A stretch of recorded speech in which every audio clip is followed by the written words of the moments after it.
J.J. Stokes is in the hot seat today. And, J.J., it wasn't just about defense today. It definitely wasn't. We found Alex Smith's comfort zone, and it's in 4 spread receivers, allowing him to make everything happen. At what point do you think he changed his mind?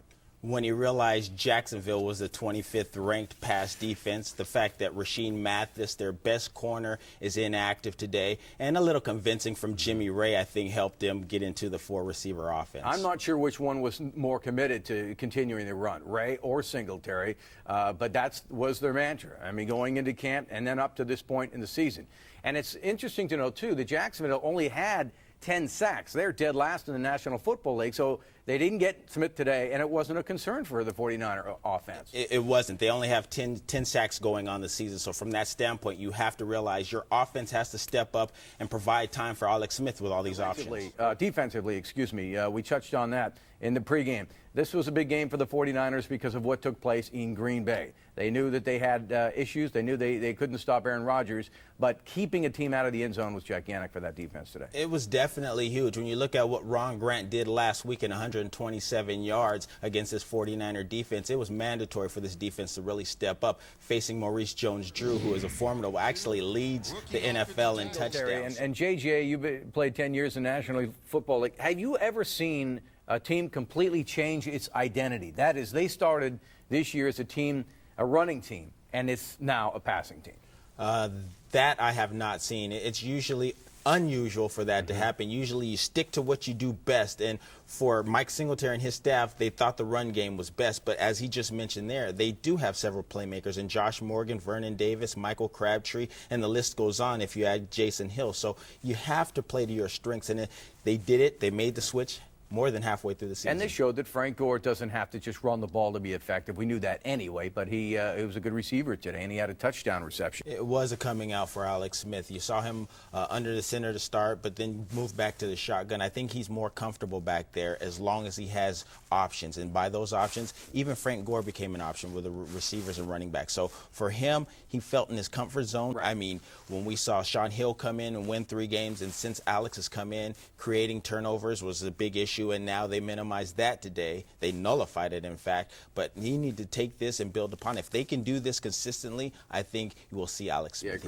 So we are joined now by former 49er wide receiver J.J. Stokes, 9 years in the NFL, 8 of them with the San Francisco 49ers.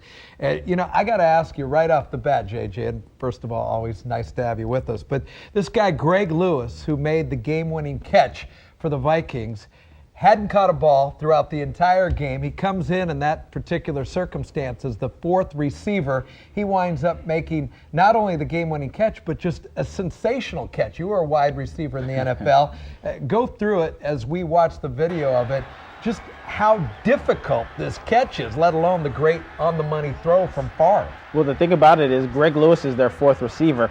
The hardest part about this catch is to stay in bounds in the back of the end zone, which is the least defended part of the end zone. He was able to keep 2 feet in, which was a spectacular catch on his behalf. That's absolutely picture perfect right there. And the fact is he kept both feet in and kept concentration on the ball, and that's one of the hardest things to do in the back of the end zone. But I do know that George Stewart, who is the receivers coach there, was our receivers coach when I was in San Francisco, and that's something that we worked on pretty often. Brett Favre, from what you saw today, still got it?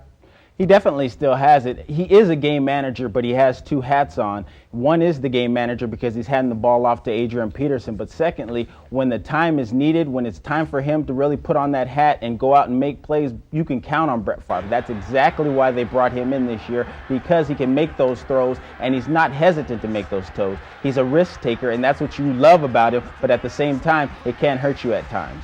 Sometimes you don't lose the game. It's pretty hard to blame the 49ers' defeat on that last play because that was just a perfectly thrown pass, a great catch. It's pretty hard to criticize them. It is hard to criticize when they go out and they play this strongly simply because a last play throw by Brett Favre. It's hard to really criticize them that much. They played a good game. Ultimately, they didn't get the victory, so they have to go back to the drawing board and really see what their mistakes were and grow from it next week. It's definitely a good effort on D side. What I liked initially was that the defensive line really set the tempo. They attacked the point, and they really got after Case Keenum and Cotton.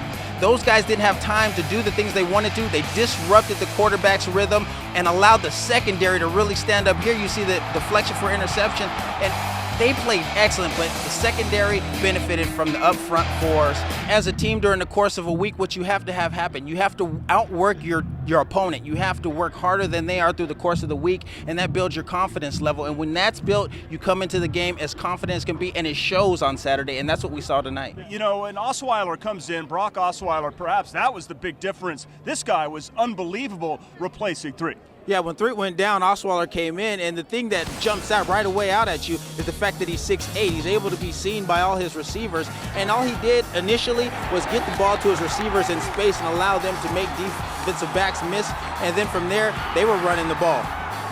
Yeah, Brock Osweiler from Montana was a Gatorade Player of the Year. You know, coming into this season, JJ, you know, he was trying to compete for the starting job, but ASU may have found their quarterback for the next couple of years. I think they definitely found it, and the funny thing, just watching him, you see how athletic he is, and then you hear that he's played basketball, so he has that lateral movement. He was able to elude a couple of tackles and really get into the end zone a few times, which was surprising.